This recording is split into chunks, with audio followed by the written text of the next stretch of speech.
Hey there guys, this is Robin Hood, and today I am bringing you some Battlefield 3 gameplay on the close quarters map Danya Fortress. Today I will be playing as the assault class and using now one of my favorite weapons, the F2000. Generally I used a lot of different weapons. I was a fan of the AEK for close quarters stuff, love the AUG, and also I would occasionally use the M16 and all of that stuff, Scar L, but I never really got into any of these super fast firing, that is, guns like the F2000 and the FAMAS. Now, I still don't use the FAMAS that much, but let me tell you guys, this F2000, I have a red dot sight, a foregrip, and a laser sight on it, and look at that, you don't even have to scope in. The hip fire on this thing is brutal, and you can pretty much just mag dump with it. Even at a decently long range, just let off the trigger every now and then, and you will still get those kills with the hip fire. And then, of course, the red dot sight is there just in case you ended up needing to use it, which I will occasionally, but you can see just how quickly this weapon is going to drop people, and that there is a time that I will go ahead and scope in.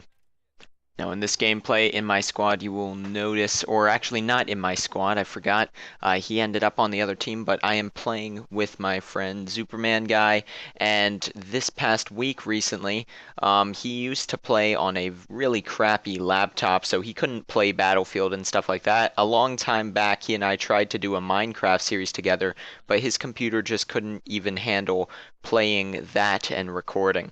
But this past week he ordered a bunch of parts, which I helped select for him and all that. And then 2 days ago, we went ahead and built him a beast gaming rig. It's got GTX 770 graphics card in there, several terabytes of hard drive space for recording. And on that note, while I'm there, basically the reason you need so many terabytes, if you guys do record, you'll know this. Otherwise, it might not be apparent to you, but when I record a Battlefield game, for example, I'm recording full, ultra settings 1080p. And the way Fraps works, it doesn't compress the files, it just shows exactly what you see. So for this gameplay, the file that I am rendering down to around 2 gigabytes of size to upload to YouTube started out, this file here is 121 gigabytes. So obviously I've edited it down. I am rendering it so that it is compressed so that I can upload it to YouTube. But recording does take a lot of space. But basically now he has a gaming rig and a recording, capabilities. I went ahead and got him Fraps, and we are going to be doing some co-op series. We might bring back the Minecraft. We're definitely going to be doing some Battlefield stuff, and the way that'll work is, say we're in a chopper or even just running around the map in a squad in Rush, we'll be able to do, switching between the two different views. So this here is just kind of an introduction to the fact that that will be happening soon, and we'll be doing different series along those lines. I don't know whether or not we will, but we might even do games like Borderlands and stuff, and we'll just have a ton of split view stuff. So hopefully you guys enjoy that. Also, those of you looking forward to the Mountain Blade series that I'm starting up here soon, I don't know if any of those guys would watch a Battlefield video, but if they did, I'll go ahead and announce that it will be the Clash of Kings mod again. Everyone wanted to see that since my last series was not finished on that. And now I've got the newer version, so we will end up using that, and that will be what that series is. So that's something for those guys to look forward to. But back to this gameplay, you can see the F2000 here absolutely tearing it up. I have not actually been playing a lot of close quarters games recently. This just happened to be one of them, but I know several of my last videos have been from the close quarters DLC. So I have been playing other maps. I will try to switch up the gameplay. I just need to actually record some on the other maps, and once again, the stuff with Superman Guy should help with that. Now right here, once again, look at that. taking down 3 people really quickly there just with the hip fire, and that was decent range. And I'm gonna go ahead and get knifed, but I left that quick clip in there because that shows you. And this here, I should have killed that guy right now, but this ended up just being a little funny sequence of events. Right here, I fully reloaded too, and I could have killed him, but I'm gonna go ahead and knife him as well. So just another moment there, and I'm going to get taken down.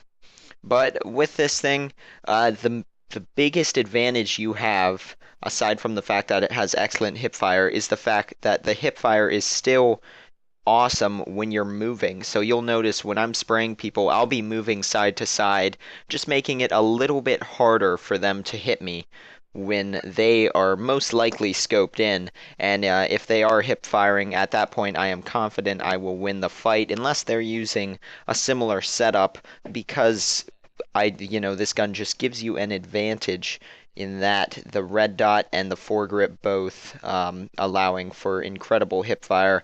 And I did a video a while back on this weapon with a suppressor.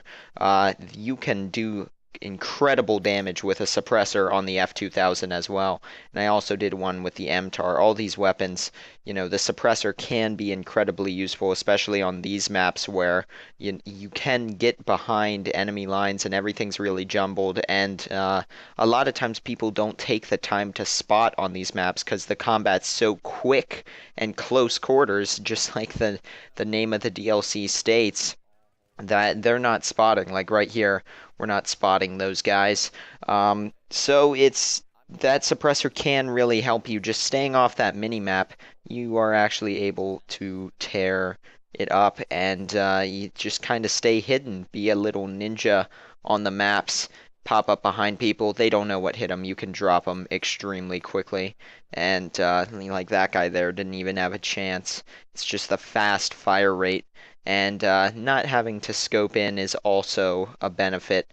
Now right there, I could have went and burned a flag, started taking it, but I'm just checking to make sure no one else is around, and I believe I'm actually gonna just go ahead and pass by the flag.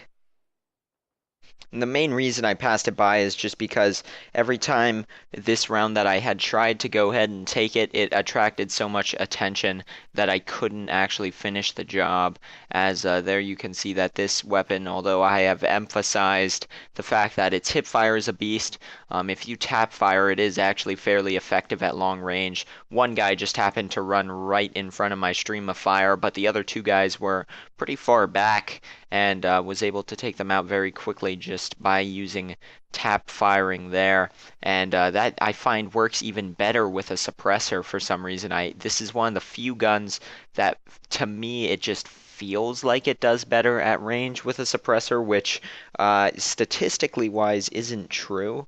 It might just handle better and make it seem that way, but it does not do the same damage at long range once you have a suppressor on. And this guy, that was some crazy spawn protection or something. I've never seen it last that long, and he was spawned in when I rounded the corner way before I started shooting. So that guy got really lucky and managed to get me killed because he simply would not take damage. And that was probably a glitch with the spawn protection or something. Simply because there was no sign that there was a hacker in this game, and he wasn't even looking around. So nothing of that sort. That spawn protection will get you killed.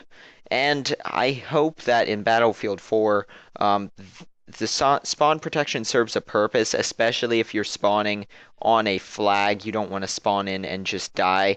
But if you spawn on a squad mate, I don't think there should be spawn protection, simply because you're choosing to spawn on that person, and if they're in the middle of a combat situation, you should not get an advantage for spawning in a dangerous situation.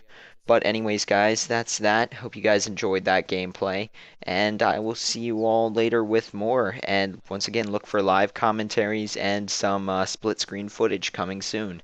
Thank you for watching.